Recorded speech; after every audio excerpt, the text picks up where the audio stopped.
basic power that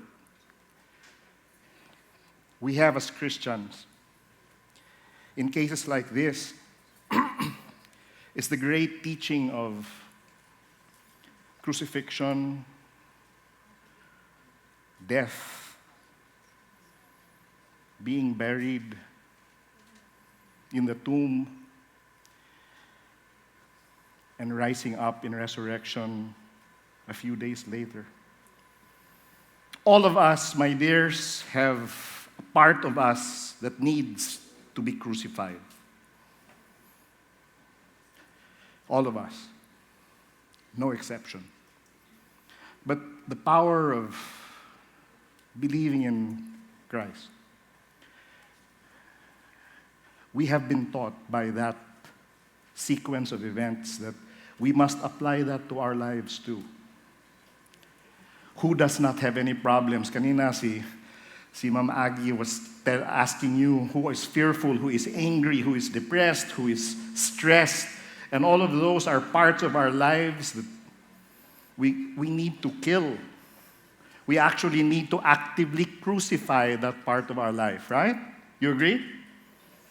And what we are taught by Jesus is that when you do that, you give yourself an opportunity. I'm not talking about killing your whole body, and this is where Paul's story comes in.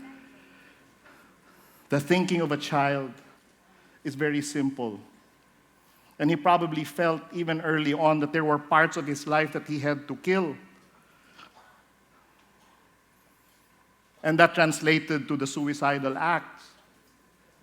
You see, the fact of the matter is, and today, by the way, dearly beloved, I will be attempting to kind of explain that, why the brain does that, why the mind does that, because we need to understand that. Because the question usually is, how do we connect all of these teachings of the Bible, for example, to how our brain really is? There is a gap that we don't know, and I'll try to bridge that today with you. I'll try to do that in the best way I can. I've been practicing psychiatry for more than 2 decades now. And I have seen stories like Paul over and over again. And I have decided after more than 20 years of practicing psychiatry, yes, I will help those who are already in the affliction stage, the ones who need treatment. But the reason why I am here before you is when I am not in the clinic, because I have decided maybe I can help more people if I talk to them before they fall into that hole. So here I am. And I do this every time that every time that I'm invited to a school where their students are suicidal. I go to universities and talk to students, teachers, whoever will listen. Because we need to know how to prevent. And the prevention, as was said earlier, is much, much better than cure. So that's what I'm going to try to do today. And the second thing is, why adolescents? Okay, let's define it first. What is an adolescent? How old is an adolescent? Sige nga, anybody? 13, 12, just yell it out. 17, 18, 16. Yeah, so there's a tendency here to say teenage, pag 13 all the way up to 19 maybe. No, recent neurobiological studies have indicated that adolescence is the second 12 years of life. So you're a child from 0 to 12. From 13 to 24, you're an adolescent. Because it's during, why do they define it that way? It's because they have found that during this stage, very important things happen to the brain.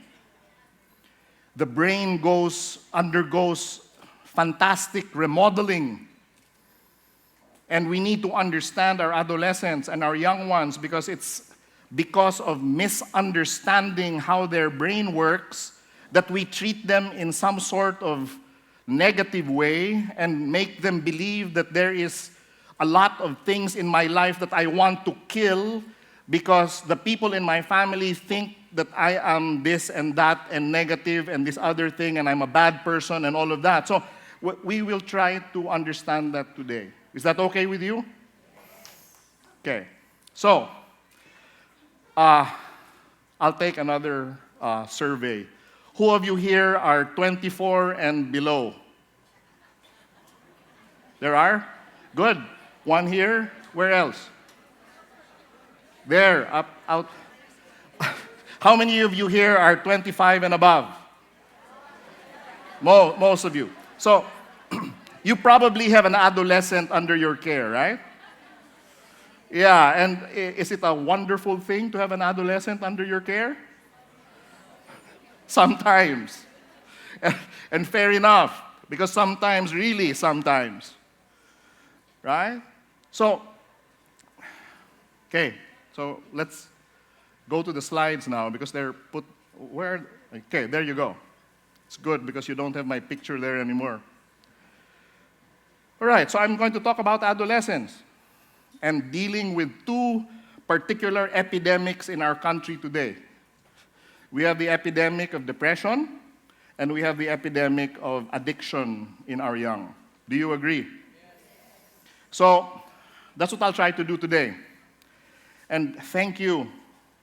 So I'll say, so is this the end of the lecture now? No, I want to thank you at the start because maraming salamat sa imbitasyon na kayo mag-iisip ng kaisipan. Because mental health is a scary thing. No? Psychiatry is scary. I'll show you that slide later on. No? Kasi, mental health is something that people don't like to talk about. I mean, I have that experience all the time. I'm in a party and, everybody's happy and talking to me. Hi, Ben, and all of that, and noisy and sharing their life stories and this and that. And what happens after that is, by the way, Ben, ano bang trabaho mo? And I say, I'm a psychiatrist. And then a deathly silence fills the room. And suddenly nobody's talking anymore. And I say, so why aren't you talking anymore? And they say, natatakot kami na binabasa niyo yung aming kaisipan. And usually I tell them, psychiatrists don't read minds, psychologists don't do that. No, we know how to analyze mental processes. That's what we do. But we can't read minds. So anyway, that's the stigma that comes with us. But thank you for adapting this theme. No? And I'll just go through a few stuff here. I am a doctor at PGH.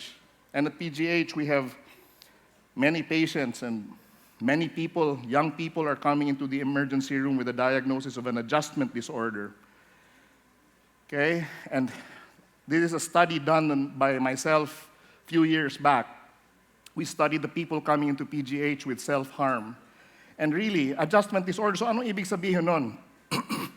Wala siyang problema sa kaisipan. Excuse me. May problema siya in adjusting to something in their life. And the main one was problems with a romantic partner. So if you see in this slide, you have a list and symbols there. So what do you have? Academic problems at the top. Then you have alcohol and substance abuse down there. Of course, as I said, romantic problems, gender problems, right? These are the common ones. Savings, family, and the need for a job. And of course, you have the spiritual right there. And this is where you are empowered here, my dears, the ones in this room, because you actually know the solution for all of these things that I'm going to be talking about today. Right? And I hope I can stress that to you in a little while. I'll just go through the other researches that we've been doing. Depression in UP Manila, first-year students, 18% significant depressive symptoms. 8% had borderline clinical depression, 9% had moderate depression, 1% had severe depression. And you say, 1% lang yun, doc? And I say, one person who is severely depressed is one too many. Do you agree? 12% UP Manila freshmen found to be at risk based on Beck Depression Inventory. Depression in the local university, 30% students in UP Manila have tried non-suicidal self-injury. Kasi merong mga ganun eh. The young, when they cut themselves, sometimes it's not because they want to die. It's because they want to kind of feel something. That's a common reason. And I'm telling you later on, you will see the neurological reason why they feel numb and they feel that they need to cut themselves. 15% of students had suicidal attempts. And it goes on and on and on. Anxiety, depression, 33.77%. Anxiety is 48.46%. Ang taas, almost half. There's something, we need to do something, right? I mean, so one of the things that I teach when I go to schools, especially the universities, they invite me a lot. What I try to push forward there is what I call attachment-based teaching. And what is that? Attachment theory is a theory in psychiatry and psychology where we deal with how the principles of how a mother deals with their child. Because that is one of the things lacking in our schools. That's also something lacking in our families. And you will see that later on. Why? Because there is no mothering, there is no attachment going on. You will see later on why this is. But the basic principle of attachment theory is 4 questions. When you're dealing with your kids, with your adolescents, and when you're dealing with your students, if you're a teacher, do you see them? What does that mean? Nakita mo ba sila? Oh, Dr. Ben, nakita ko sila. No. What is meant by see is, do you look at the thinking and the feeling behind the behavior that they're doing? Not just what they did, but why they did it. The second is, when you deal with them, do you soothe them? Do your words calm them? Do you make them feel safe? Or is it an angry word, angry tone of voice that you deal with them all the time? Always insults and, derogatory remarks. Because if you can see them, my dears, if you can soothe them, if you can make them feel safe, and if you can make them feel secure, then you will probably have a mind that is integrated. You talk about integration and integrative medicine and integrative this and integrative that, but when you have a good attachment with your child, you will end up integrating their brain better. So psychiatry, as I said, is scary. So mamaya, if you have any questions for me, you can start off with the question with, Doc, may kilala ako na ganito. So para hindi masyadong halata na ikaw pala yung tinatanong mo. Okay? Pwede naman yun eh. So mamaya, pag may nagtatanong at magsasabi na may kilala ako, alam mo na siya na yun. No? Okay. All right. So, let me just go into a plain and kind of simple truth. It's a painful truth. Because life is painful, guys. I mean, there's stress everywhere. Kanina, you were asked who is stressed. Only a few raised their hands. All of us are stressed, right? And that's the painful life of human beings. How did that happen, you say? Well, go to Genesis. Diba?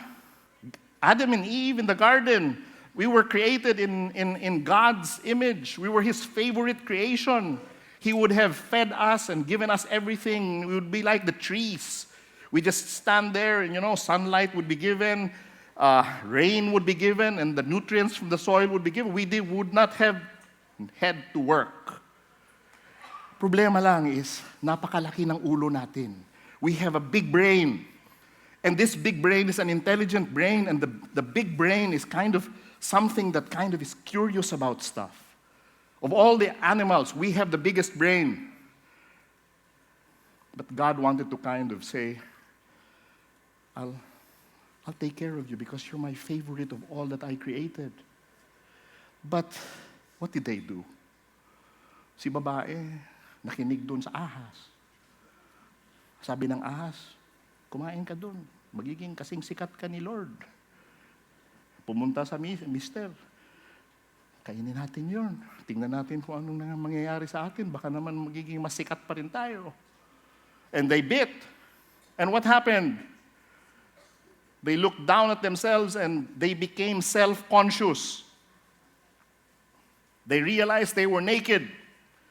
And that's why a lot of our lives are painful, because we have self-consciousness. We think about how we look. We think about how we...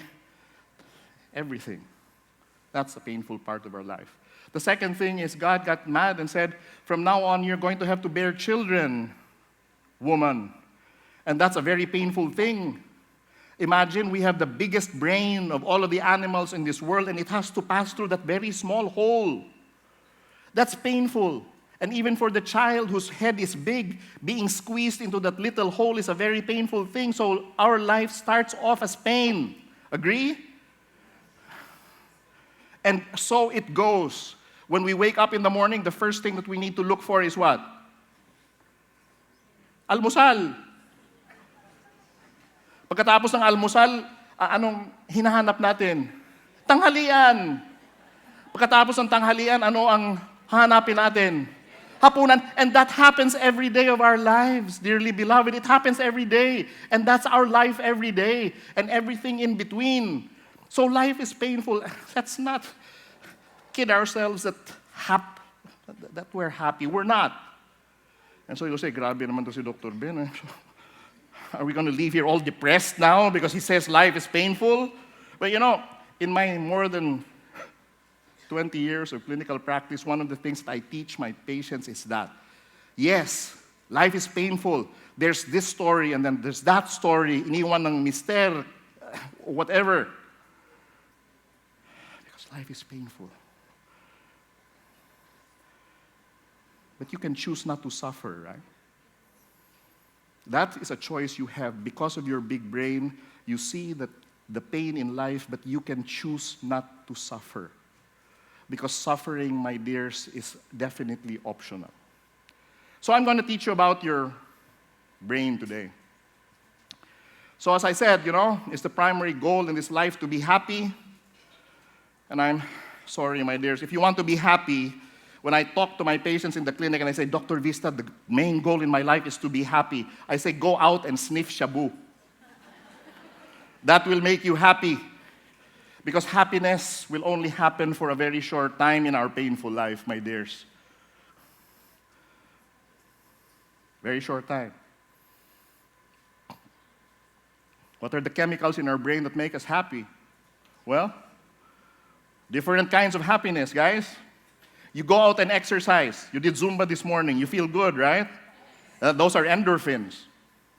It's a different type when you go up on the stage and you are getting a diploma and somebody shakes your hand and puts sasabitan ka na medalya.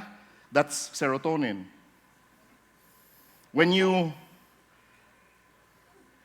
your cell phone rings or has a text, toot, toot, toot, toot, toot, you feel a rush. Somebody wants to communicate with me and you, even if you're driving, you reach to your phone and you, sino ba itong nagte-text sa akin? That's dopamine. And the nice feeling that you have when you shake somebody's hand or when you give them a hug, and by the way, it has to be a 20-second hug. You get a surge of oxytocin. That's the love hormone. You want to try it now? Stand up and give your neighbor a hug. It has to be 20 seconds. But you're going to be taking 20 seconds out of my lecture, so never mind. See, there they go. 20 seconds yan, ha? Hindi pwedeng 5. Hindi pwedeng beso-beso.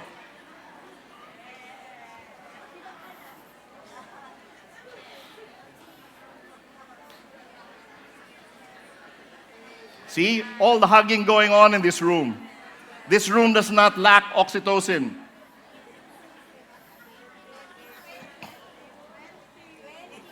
So, all right, thank you. See, you took 20 seconds off my lecture.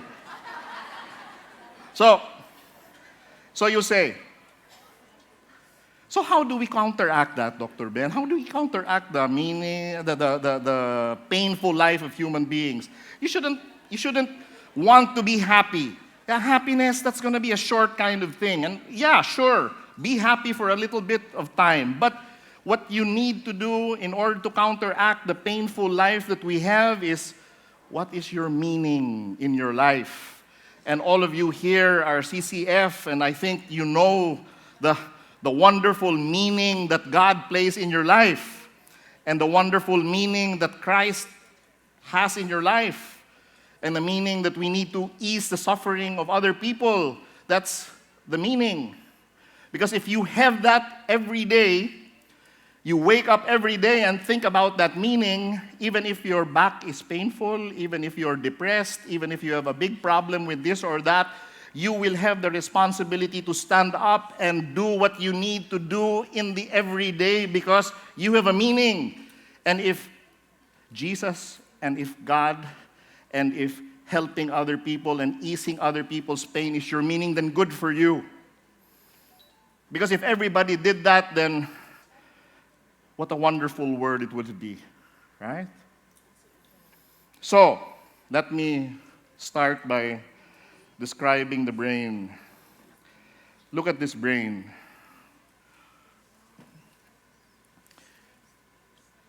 100 billion neurons. Neurons are the cells of the brain. You have 100 billion of them in your brain. And for each neuron, parang mga electric, batteries yan eh. May elektrisidad at may chemicals na nag-a-act doon eh. And mga connection. For every single neuron, you have 100,000 synapses, the connections.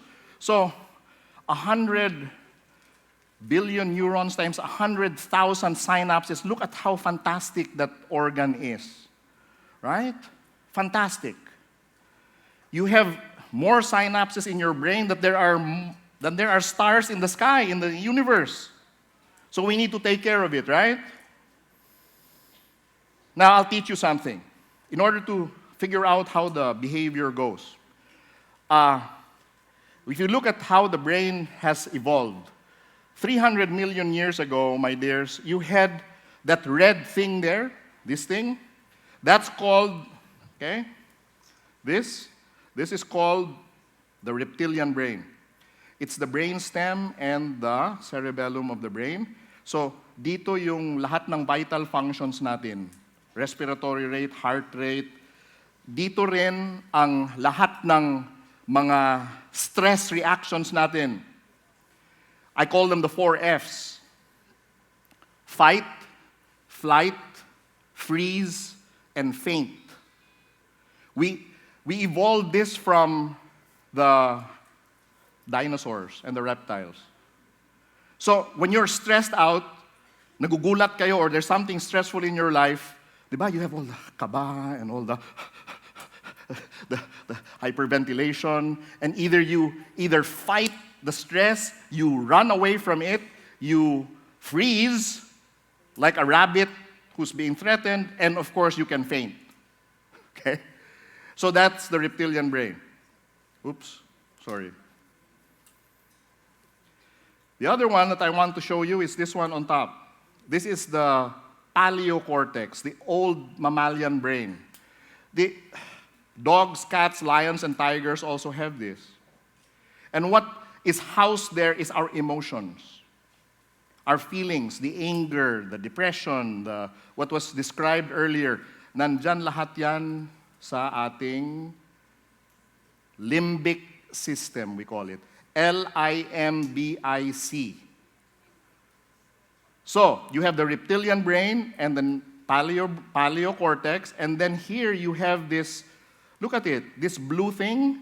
It looks like a crash helmet of a motorcycle rider plunked on top of the limbic system, which we also now call the feeling brain.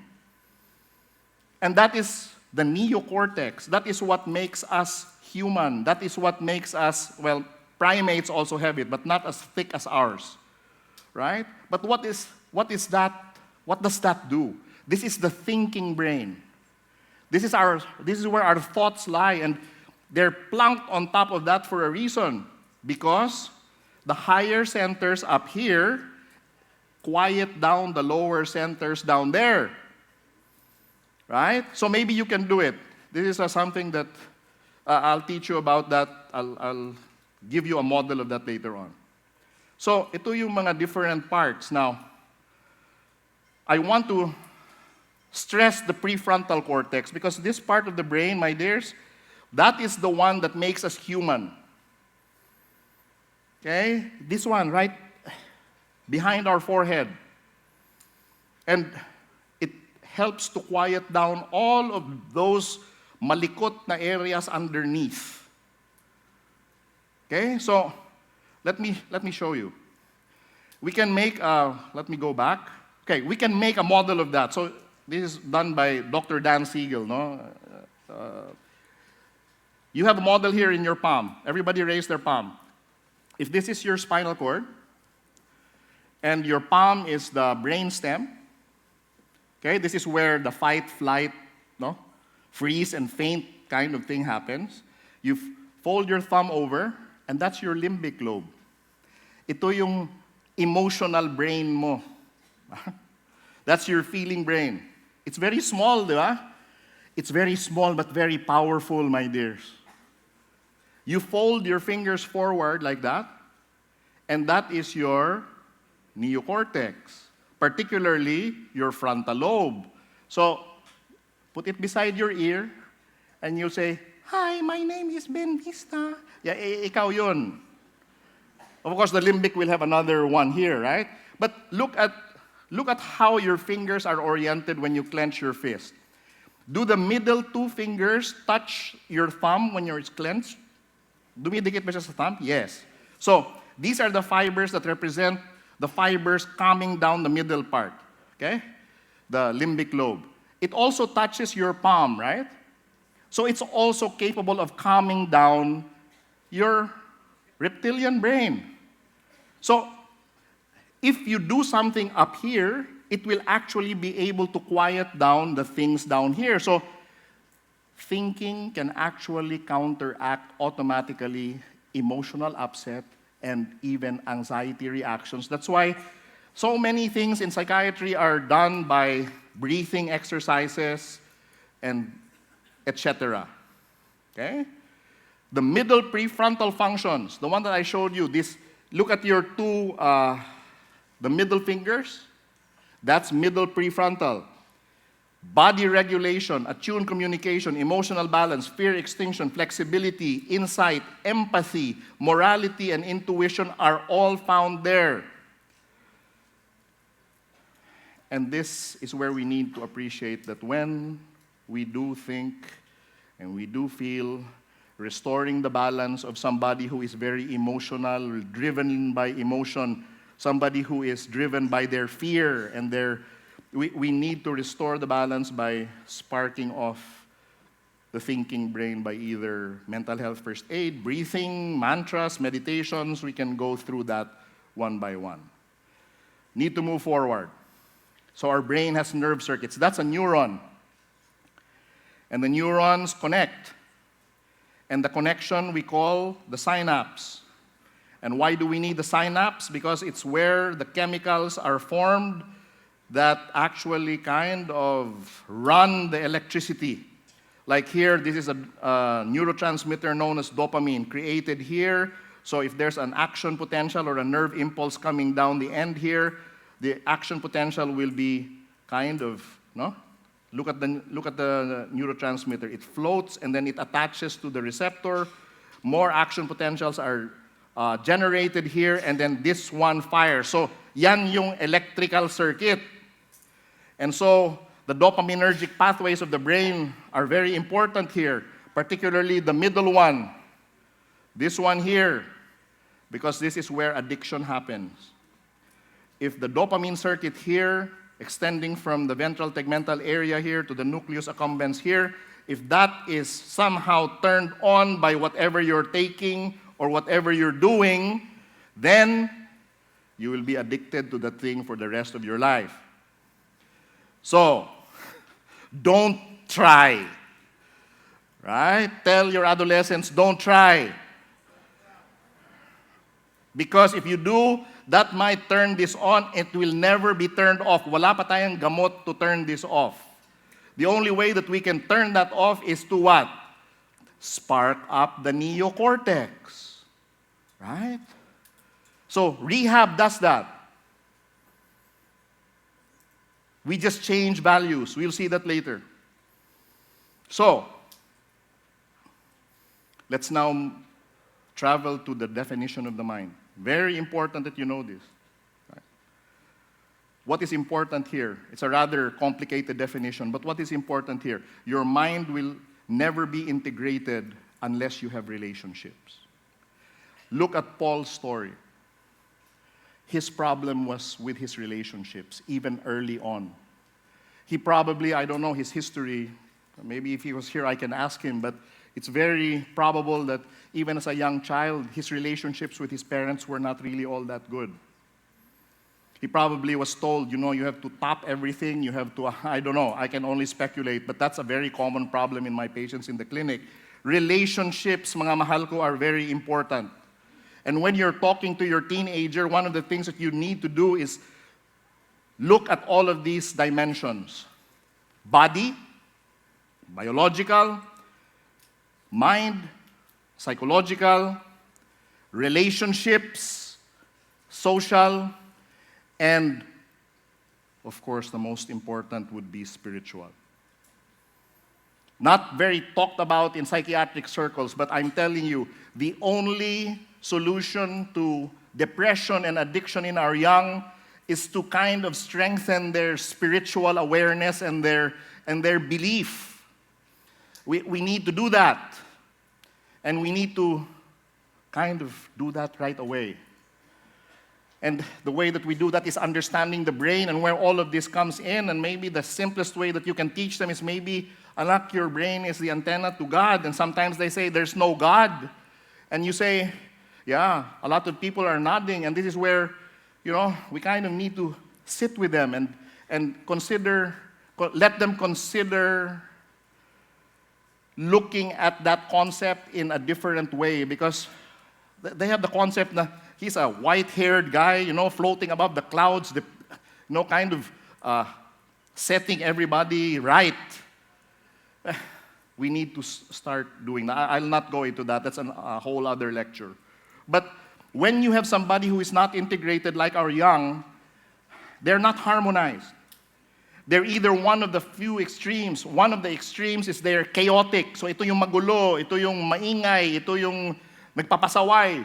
And you have also those who are on the other extreme of rigidity and they don't move. They're just inside their rooms. Ayaw naming gumalaw. Ayaw naming pumasok. Ayaw na namin to do anything at all. The integrated mind, my dears, is one that is mindful of their body, mindful of their mind, and mindful of their relationship. So if you see somebody behaving erratically, you have to look at them through these three areas. Kamusta naman ang katawan nun? And you have to ask them. It might be that they're just constipated, kaya masungit sila. Could be. Or masakit lang yung likod. Di ba? Or mind. How are they thinking? How are they feeling? And the most important, the one that Paul kind of brings with his testimony is relationships. And I'm not talking about relationships just to people. I'm not talking about love relationships. I'm talking to your relationship with the planet also. And relationships at home and your relationships at work. Because the 8 senses we should be teaching our children. It's not just sight, smell, hearing, touch, and taste. It's teaching them how to be conscious of their body, their mind, and their social relationships. So, this would be the best of an integrated brain. Now, if you don't, what happens? So you're stressed out. Yeah, 15 minutes. If you're Yeah. So if you're stressed, you kind of do things well and you're coping normally, you're well, right? But supposing you don't do well, maybe the problem overwhelms your capacity to cope. So you cope abnormally and you have a rush of these poisonous chemicals in your body, cortisol and epinephrine. And, well, of course, sleep was mentioned kanina, and it's very important to sleep 7 to 8 hours at night. I'll repeat, 7 to 8 straight hours at night. They'll say, why does it have to be at night? Well, I'm saying your brains, all our brains are attached to the sun. You know that? How is it attached? Is there a string connecting to the sun? You have a gland known as the pineal gland here in the middle of your forehead, and it senses when the sun is going down, and it secretes a hormone known as melatonin, and melatonin goes into your brain and it tells your brain to sleep, and so by the time 10 o'clock in the evening comes around, you should be asleep. Why do you do that? You remember the neurotransmitters I showed you? Gasta tayo ng neurotransmitters habang tayo ay gising. Right? Habang tayo ay gising. And when you need a time in 24 hours when those come back to their original places so that you can use them again the following day.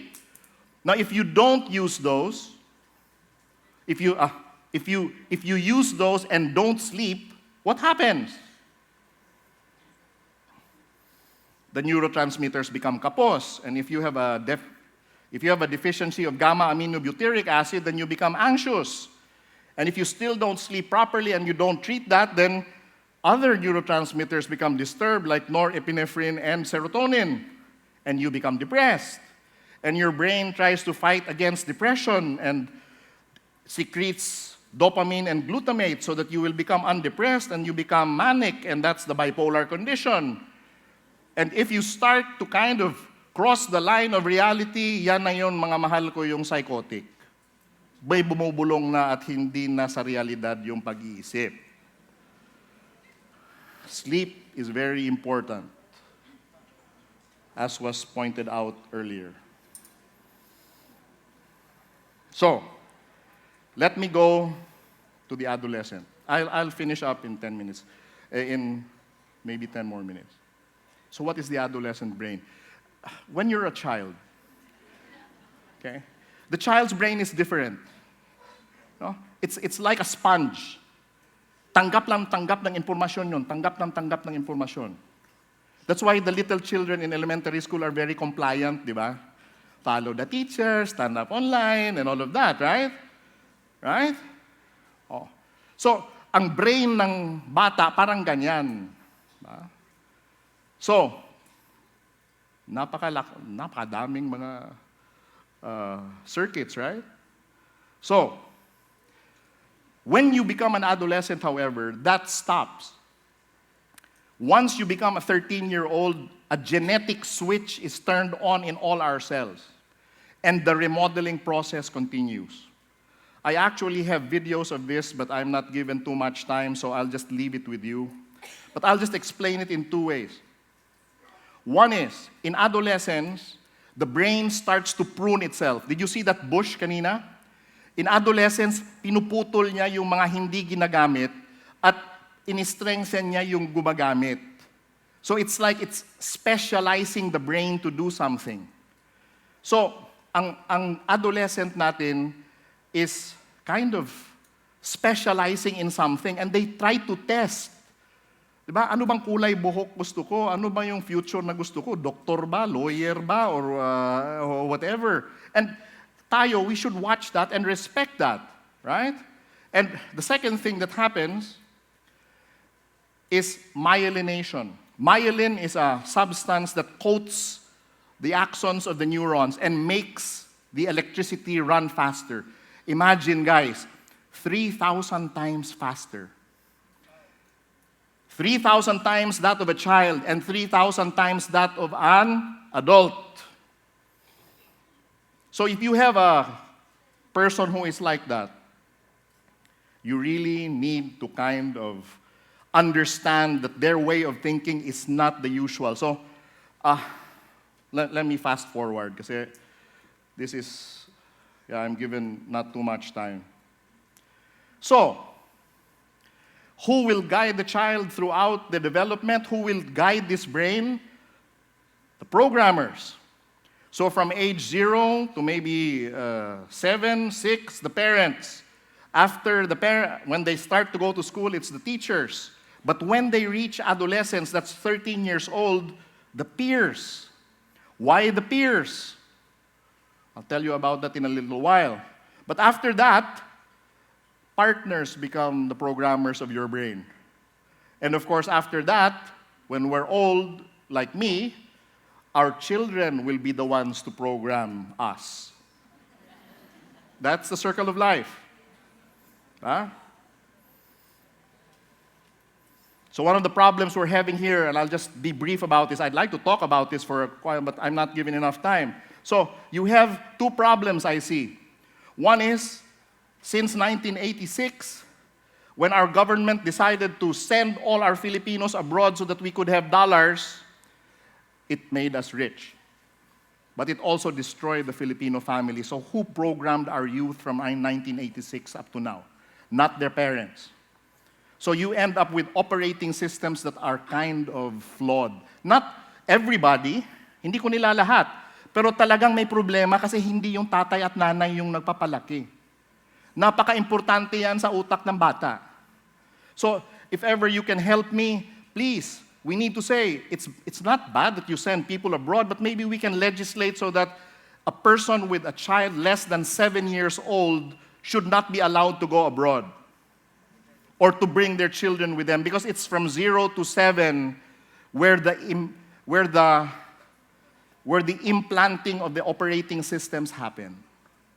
Pagkatapos niyan, downloading of the apps na lang eh. Diba? But it's 0 to 7. So, yeah, help me here. The second thing is, of course, the gadgetry. Relationships now with the young ones, especially the Generation Z who were born with a smartphone in their hand, they don't have relationships like us. They don't deal with us eye to eye. There's a gadget in between their relationships. And we need to understand that. You can't throw away the gadget. That's part of their life. We need to learn how to learn from them. We need to learn from them how this affects their life so that we can also kind of teach them how to really have good interpersonal relationships where eye-to-eye contact, where oxytocin, where the hug can happen, right? Ngayon wala nang hugging eh. Puro na lang text-text at chat-chat eh. Tama ba? Tama, di ba? So, I'll not go through this. So let's go through the adolescent brain. Okay, so once 13 years old, imbis na masunurin na anak, may switch that turns on. They need to learn now how to survive for themselves. So there will be a tendency for them to push away from their parents. Hindi na sumusunod. Why? It's not because they're bastos or disrespectful. No, it's normal for them to do that.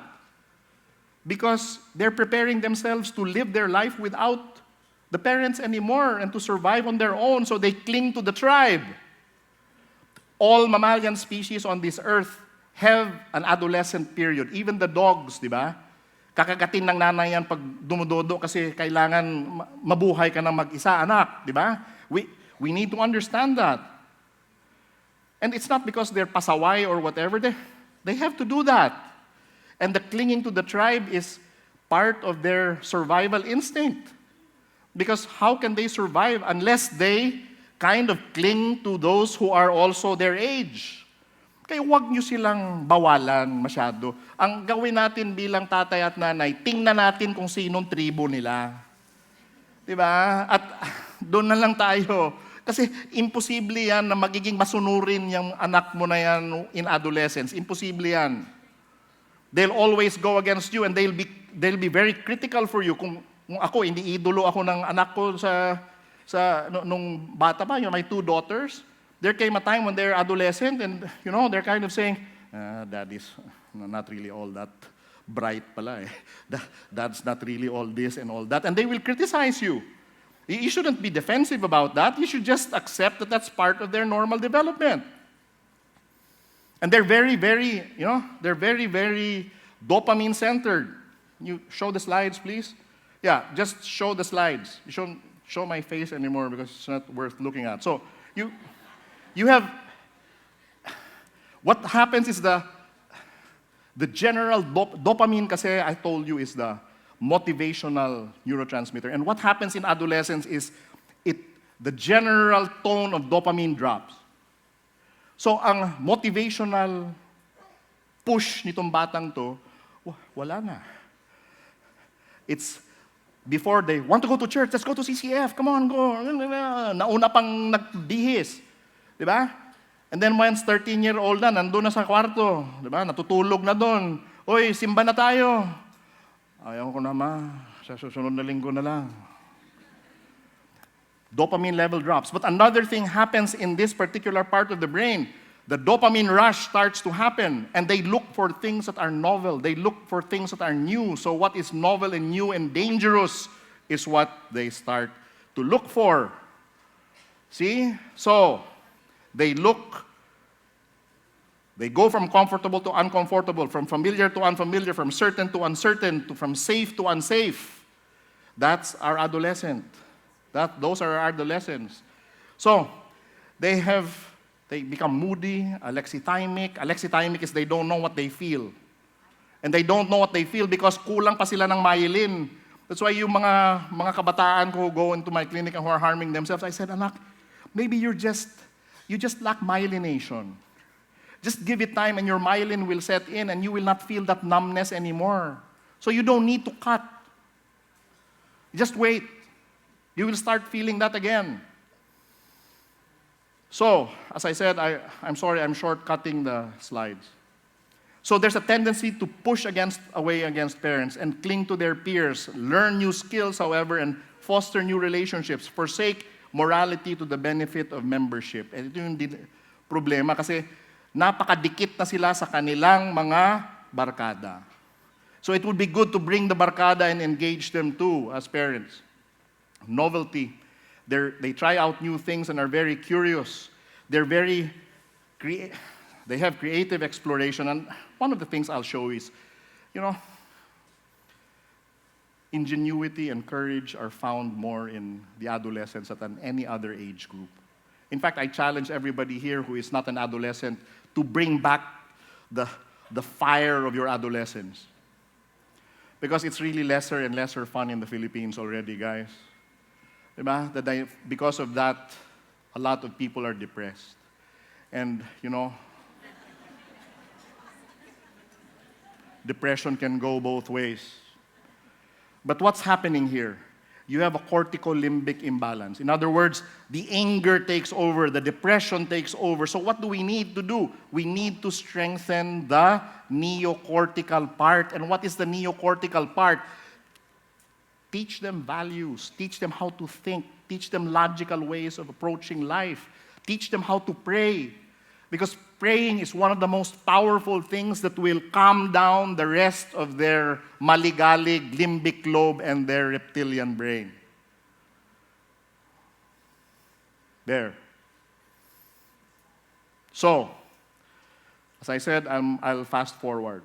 There are screening tools for depression, and maybe some of the schools have done this. Let's just go to addiction before I end. So, it's not only drug abuse now, guys. The internet has brought about so many other addictions. Gambling online, very rampant now. ML, diba? Alam niyo ba kung anong ML?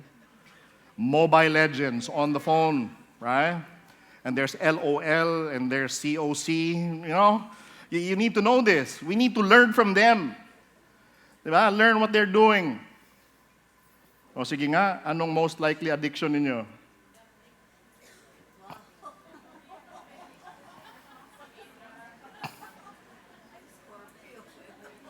Scorpio? Sex. Pick one. All of us have one. But addiction, my dears, kidding aside, is a brain disease.